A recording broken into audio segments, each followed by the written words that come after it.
Bonjour à tous, bienvenue sur Amicom TV. J'ai le plaisir d'accueillir une femme, déjà c'est assez rare, c'est encore trop rare, mesdames, réveillez-vous. Et il s'agit de Sima Ongaro. Bonjour. Bonjour Sima, bienvenue. Alors vous avez eu un parcours atypique, vous étiez un peu autodidacte, vous avez fait des études universitaires dans un premier temps, un master en informatique. Et puis vous avez fait plein de métiers où vous avez démarré en 2002 avec la première étape après avoir été employé, je crois, pendant 14 ans. Vous vous êtes lancé dans une première aventure avec votre frère. Vous pouvez nous en parler? Tout à fait, bien sûr. Alors en effet, en 2002, j'avais déjà derrière moi 14 années d'expérience en tant qu'informaticienne, mais toujours en tant qu'employée.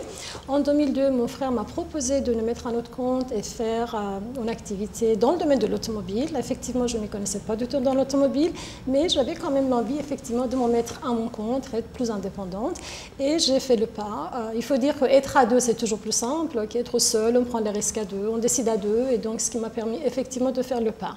D'accord, donc une très grande enseigne, très connue, qu'on ne peut pas citer, de garage de voitures d'occasion, très connu. Voilà. Un domaine pas très féminin, mais ça a été, c'était très très bien. Ensuite, on a eu ce garage pendant 5 ans, on l'a toujours d'ailleurs ce garage. 5 ans plus tard, en 2007, on a eu envie en fait de diversifier nos investissements et là on a eu l'idée de mettre sur pied un restaurant. Donc, quelque chose, un domaine totalement différent. Vous avez eu envie de vous lancer dans la restauration, d'ouvrir quelque chose? Tout à fait. Donc, c'était à nouveau très différent. On repartait à zéro. Il faut dire que quand on change complètement de domaine, c'est vraiment voilà, une nouvelle expérience. Il faut tout réapprendre. Et là, on a démarré le restaurant. Bon, il faut dire que mon frère, il avait déjà une expérience dans la restauration, ce qui facilitait quand même un petit peu la tâche. Mais pour moi, à nouveau, un nouveau domaine, des nouveaux employés et un quotidien très différent. Et un nouveau challenge, puisque un nouveau challenge, exactement. Et voilà, on s'est lancé en 2007 dans le domaine de la restauration. On a un très grand restaurant, on fait environ 250 couverts par jour. Ah, dis donc quand même, ah oui, c'est énorme. Et il fonctionne bien. L'enseigne d'automobile fonctionne toujours très bien. Ça fonctionne toujours très bien. Mais voilà. Vous êtes un peu hyperactive, bougillonne, donc après, hop, vous vous lancez encore dans autre chose? Oui, c'est vrai qu'en fait, j'ai envie de créer. Donc, après le restaurant qui tourne d'ailleurs toujours, une année plus tard, en 2008, cette fois, j'avais envie de faire quelque chose rien qu'à moi, de me lancer toute seule.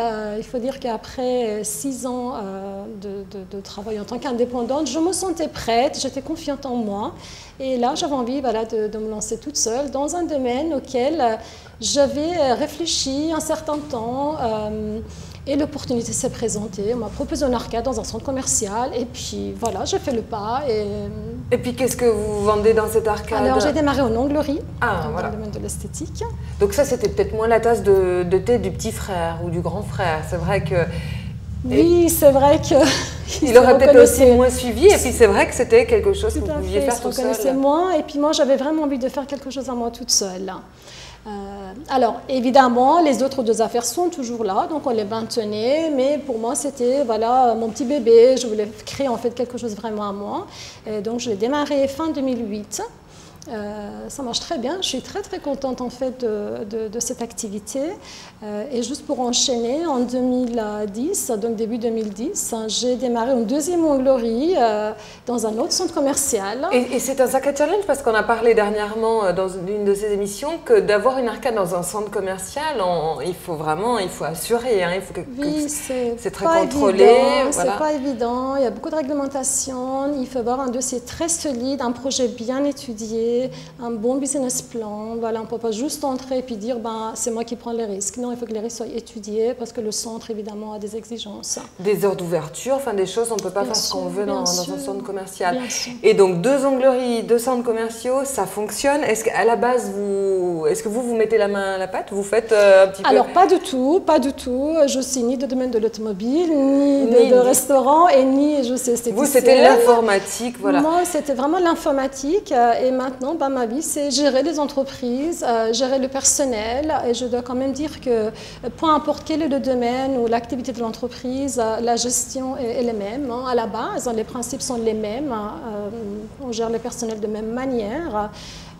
bien que les mentalités n'est pas toujours les mêmes, mais bon, c'est quelque chose qu'on apprend au début. Hein. Donc, je dois quand même dire qu'au début, quand tu démarres dans un nouveau domaine, c'est jamais très facile. Hein. Il faut vraiment s'investir, il faut être vraiment à l'écoute, avoir les yeux et les oreilles très, très ouverts. Et on apprend le métier également, parce qu'il faut quand même un petit peu savoir ce qu'on défend, de quoi on parle. Voilà, de quoi on parle.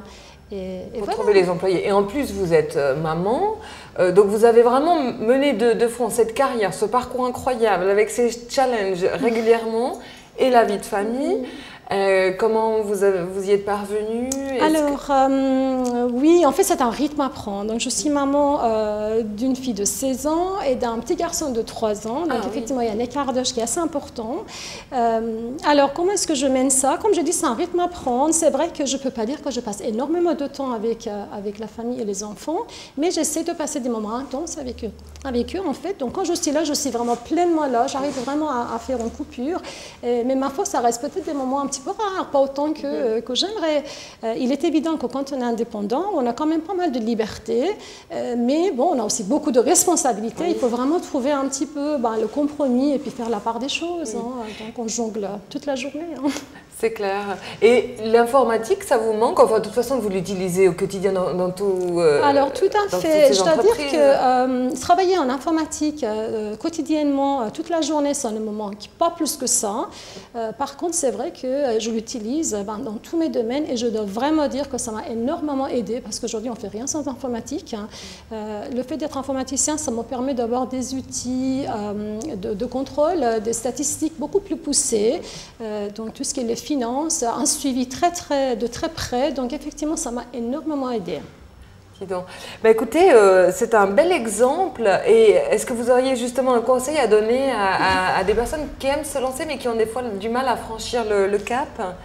Alors, peut-être le conseil que j'ai à donner, c'est que contrairement à ce qu'on pense, que quand on est indépendant, on travaille beaucoup moins et puis que tout va tout seul, ce n'est pas vrai. Il faudrait savoir une chose, il faut être vraiment prêt à s'investir, il faut bien étudier le projet, il faut faire un bon business plan si on veut réussir. Parce qu'il n'y a rien de pire que faire un échec dans une première expérience indépendante. Mais il faut faire le pas, il faut avoir le courage, mais simplement peut-être se préparer comme il faut à l'avance pour éviter, réduire le risque un maximum. Eh bien, merci en tout cas, vous rayonnez, donc on ne saurait que trop conseiller de se lancer à ceux ou celles qui désiraient le faire. Merci beaucoup Sima Ongaro, merci beaucoup et je vous souhaite à tous évidemment une bonne été, enfin on se reverra aussi dans une autre émission évidemment pour une nouvelle thématique. Au revoir. Au revoir.